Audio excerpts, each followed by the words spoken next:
Hello everyone, welcome to my channel. మీలో చాలామందికి మా హస్బెండ్ ఎక్కడ జాబ్ చేస్తున్నారు ఏంటనే డౌట్ అయితే ఉంది. ఆ డౌట్ని నేను ఈ వీడియోలో క్లారిటీ అయితే ఇచ్చేస్తాను. అలాగే మేము విజిట్ చేసిన కొన్ని టెంపుల్స్ని కూడా నేను చూపిస్తాను. మీరు కూడా చూసి ఎంజాయ్ చేసేయండి. ఈ టెంపుల్ నేమ్ వచ్చేసి దేవల్సారి టెంపుల్. ఇది ఉత్తరాఖండ్లోని ఉంది.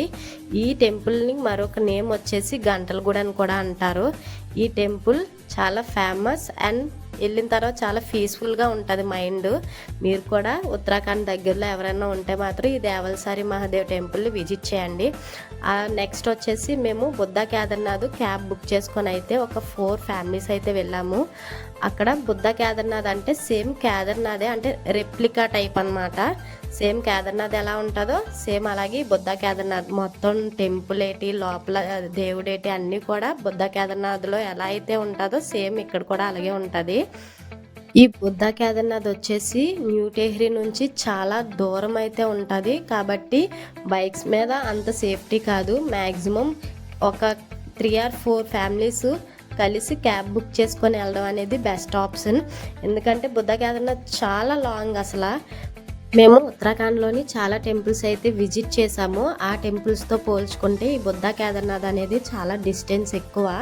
అందుకని క్యాబ్ బుక్ చేసుకొని వెళ్ళడం బెటర్. అలాగే ఫుడ్ కూడా ఏమీ అంత అవైలబుల్గా ఉండదు. ఇంటి దగ్గరే ప్రిపేర్ చేసుకొని వెళ్ళడం చాలా మంచిది. అందరూ అనుకుంటారు వీళ్ళేటి జాబ్ చేసుకొని అని చక్కగా హ్యాపీగా ఎంజాయ్ చేస్తున్నారు, వీళ్ళ లైఫే బాగుంది అని.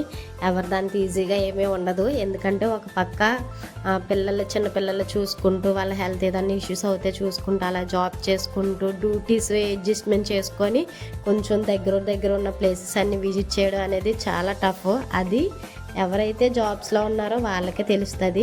చూసినంత ఈజీ అయితే మాత్రం కాదు. డ్యూటీస్ అనేది అడ్జస్ట్మెంట్ అవ్వదు.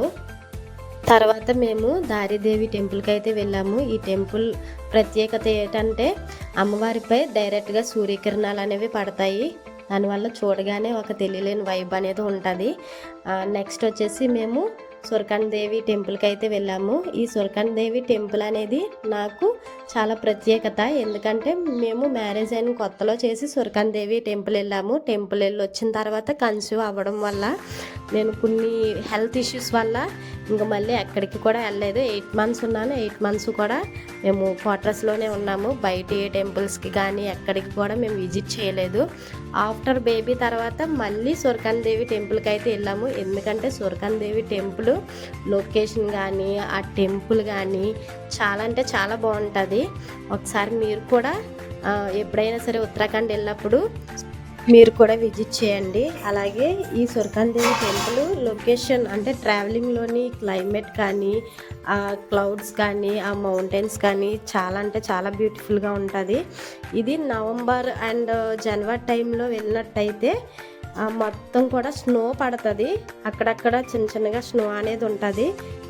ఇది న్యూ టెహ్రీ నుంచి అరౌండ్ 60 or 70 kilometers డిస్టెన్స్ అనేది ఉంటుంది. ఇది బైక్ మీదే ట్రావెలింగ్ చేయొచ్చు. మ్యాక్సిమం 2 hours జర్నీ అనేది పడుతుంది.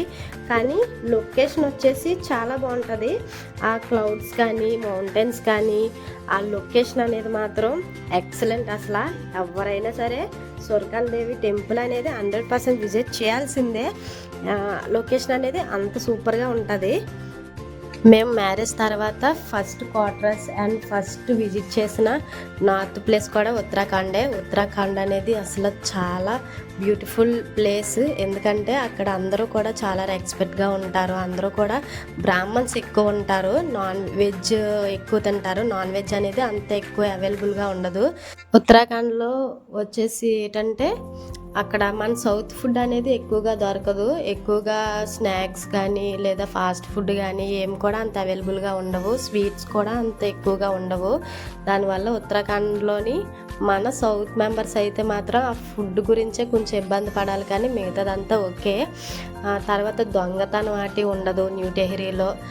అందరూ కూడా చాలా హానెస్ట్ పర్సన్స్ ఉంటారు. ఈ సుర్కండ్ దేవి టెంపుల్ ఏంటంటే కొండ పైన ఉంటుంది. నడిచేటప్పుడు కొంచెం ఇబ్బందిగానే ఉంటుంది మనకి, ఎందుకంటే కొండలు ఎక్కడం అంత అలవాటు ఉండదు కాబట్టి. కానీ దిగి వచ్చేటప్పుడు మాత్రం ఈజీయే. కానీ పైకి వెళ్ళిన తర్వాత ఆ టెంపుల్, ఆ లొకేషను, అది ఆ వెదర్ అంతా చూడగానే ఈ పడిన కష్టం అంతా కూడా ఎటుపోద్దో తెలీదు. మనసంతా కూడా చాలా పీస్ఫుల్గా ఉంటుంది. అక్కడ నాకు తెలిసి స్కై దగ్గరలోకి వెళ్ళినట్టు అనిపిస్తుంది, అంత పైన ఉంటుంది టెంపుల్. కానీ వెళ్ళిన వెంటనే మాత్రం ఎంత బాధతో వెళ్ళా సరే వచ్చేటప్పుడు మాత్రం నవ్వుకుంటూనే వస్తాము. ఈ సురకాండ దేవి టెంపుల్ అంతా బాగుంటుంది. కోసం మన ఛానల్ని లైక్ అండ్ సబ్స్క్రైబ్ చేసుకోండి.